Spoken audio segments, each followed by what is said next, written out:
Tucked into the side of a canyon, high in the Sierra Ancha wilderness, are the remnants of a lost civilization. Mud rock walls, ancient wood beams, and tiny handprints, 8 centuries old.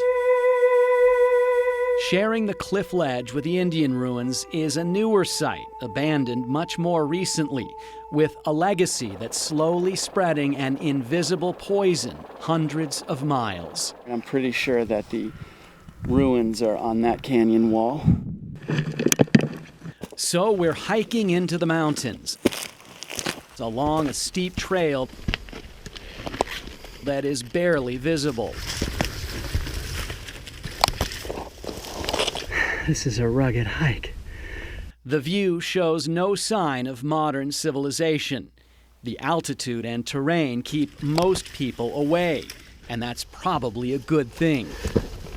Because what we're hiking toward is an old, abandoned, radioactive mine. That area was heavily explored in the 1950s when uranium was in great demand.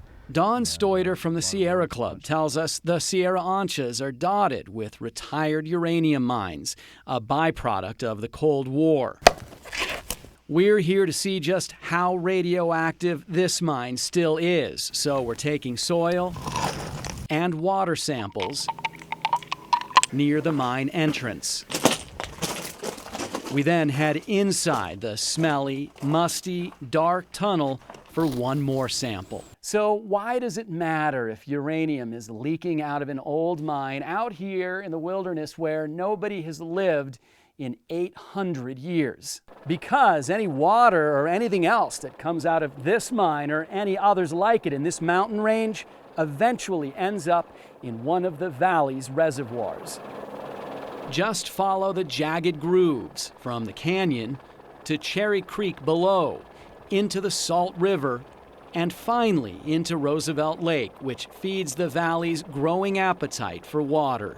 Should we be concerned about the water quality at Roosevelt Lake? Well, you know, there's an old saying that dilution is the solution to pollution. Inevitably, trace amounts, at the very least, of that stuff comes out of our taps. Right, it does. This is a much bigger problem than just one uranium mine. The state mine inspector estimates there are 100,000 abandoned mines across Arizona, and they have no idea how many are leaking pollutants into the environment. CBS 5 Investigates identified dozens of rancid, acid-laced, polluted, heavy metal leaking mines across the state. We collected samples from waterways and mining debris from central to southern Arizona. From a forest stream that's so radioactive, you're not allowed to eat the fish or camp overnight.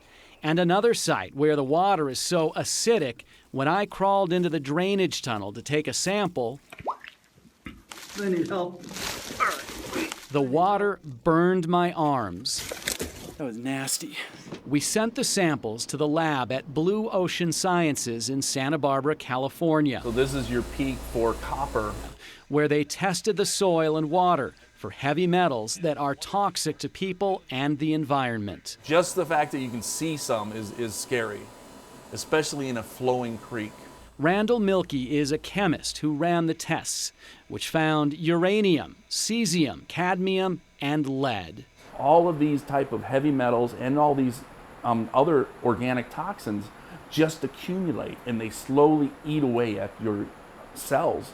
We found low levels of the toxins at 3 locations near the town of Patagonia, where a rainstorm last September turned a river orange with acid mine drainage and sent the putrid sludge into the town's drinking water system.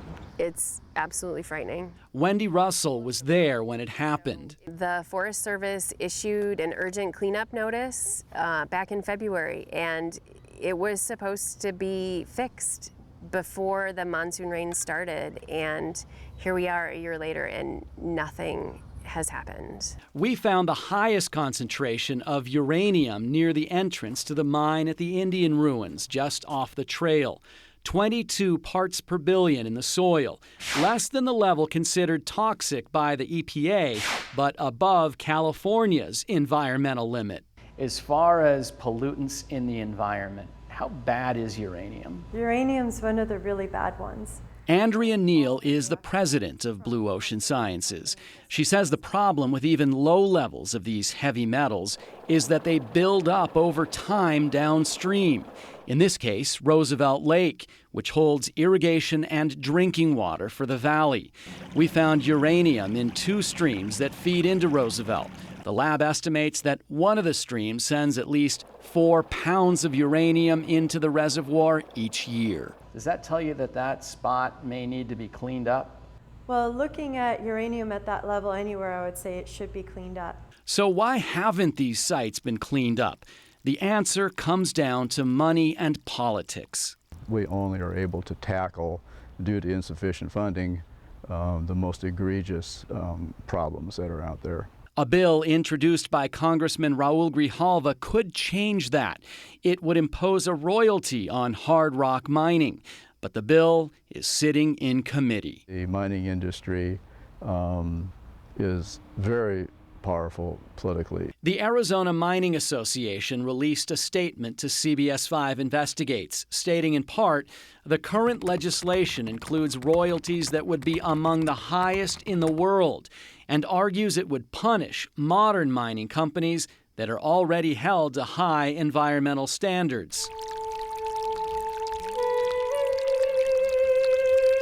Meantime, every drop of water that drips out of these contaminated sites, all of that material is being washed downstream. Every creek that carries the uranium and acid mine drainage out of the mountains and into our rivers, reservoirs, and aquifers. This middle of nowhere is part of our drinking water for this community. Add more toxins, tiny particle after tiny particle, to the water that comes out of our faucets. They truly are the ghost mines.